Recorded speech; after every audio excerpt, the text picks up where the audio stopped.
Halo, selamat sore. Nama saya Nayera Subeh. Saya mahasiswa S2 di ITB.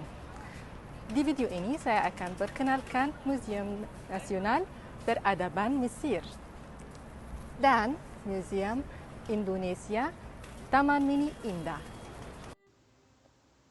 Aula Utama. Aula utama termasuk area pameran utama museum. Memiliki banyak objek unik dan dirancang untuk menawarkan pengunjung pengalaman holistik evolusi peradaban Mesir.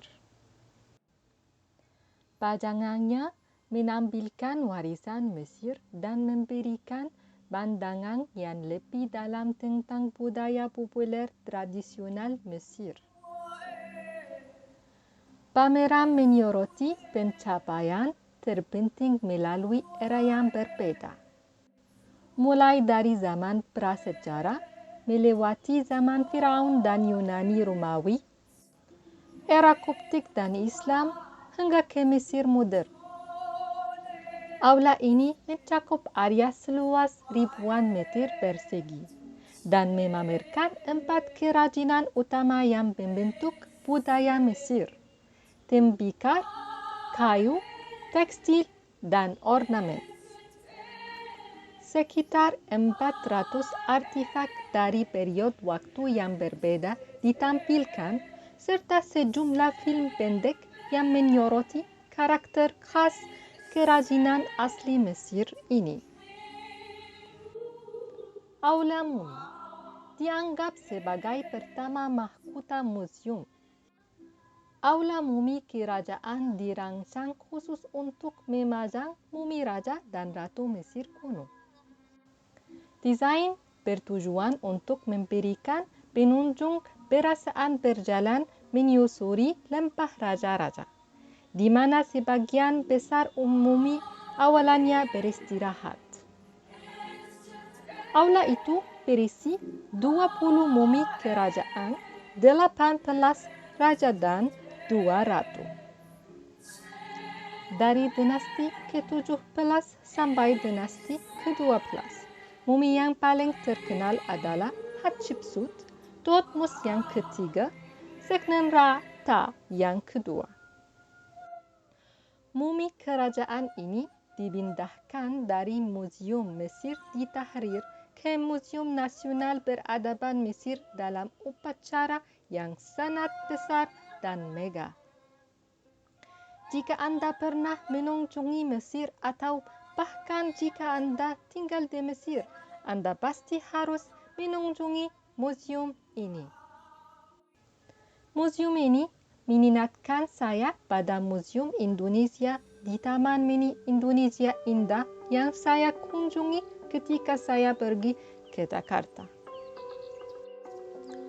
Museum Indonesia di Taman Mini Indonesia Indah berfungsi sebagai tempat pameran tetap dengan pemaparan benda koleksinya yang terbagi ke dalam 3 tema.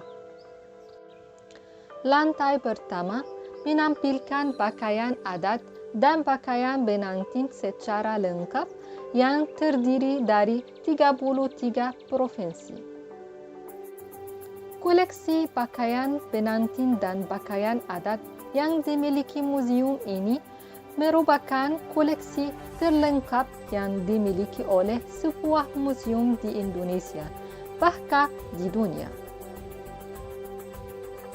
Pameran keanekaragaman pakaian adat dan pakaian pengantin merupakan cermin kemejamukan budaya masyarakat Indonesia, baik dari sisi agama, pakaian kesenian, maupun adat istiadatnya. Pada bagian lain, lantai ini juga memaparkan berbagai jenis wayang dalam sebuah diorama serta alat musik tradisional. Lantai kedua bertemakan manusia dan lingkungan, menampilkan benda-benda budaya di lingkungan sekitar yang diwujudkan dalam bentuk rumah tradisional berupa rumah tinggal, rumah ibadah, dan lompong padi. Bangunan-bangunan tersebut menyesuaikan dengan keadaan lingkungan, termasuk bentang darat, misalnya rumah di dataran rendah, di atas pohon, ataupun di atas sungai.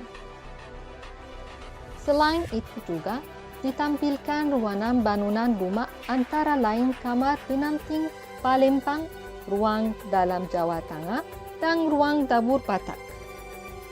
Benda budaya dan peralatan mata pencaharian yang dipamerkan meliputi alat perikanan, alat berburu dan meramu, alat pertanian, serta upacara daur hidup ditampilkan dalam bentuk diorama, meliputi upacara 7 bulan mituni, upacara turun tanah, upacara khitanan, upacara potong gigi, upacara menobatkan datuk, dan belaminan Sumatera Barat yang mewakili upacara pernikahan.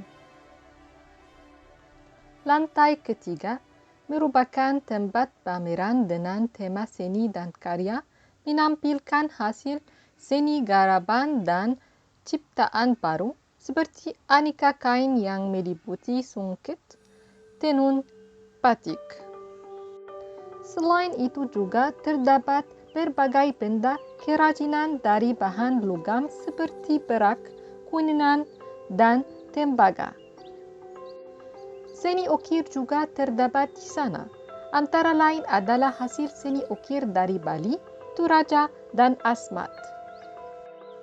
Pohon hayat yang diilhami gunungan dalam pergelaran wayang sebagai membuka, pergantian, dan penutup suatu adegan dalam pergelaran wayang berdiri megah setinggi 8 meter dengan lebar 4 meter.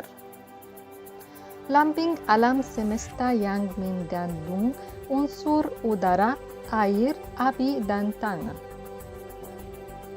Museum ini bahkan secara khusus dijadikan tujuan kunjungan tamu negara. Museum yang dilengkapi dengan balai panjang, balai bundar, dan bangunan suku tujuh ini dapat disewa oleh masyarakat umum untuk berbagai keperluan seperti pernikahan, seminar, pameran, ataupun pertemuan. Saya sangat berharap dapat mengunjungi museum ini lagi. Terima kasih sudah menonton video ini. Sampai jumpa di Indonesia tahun depan.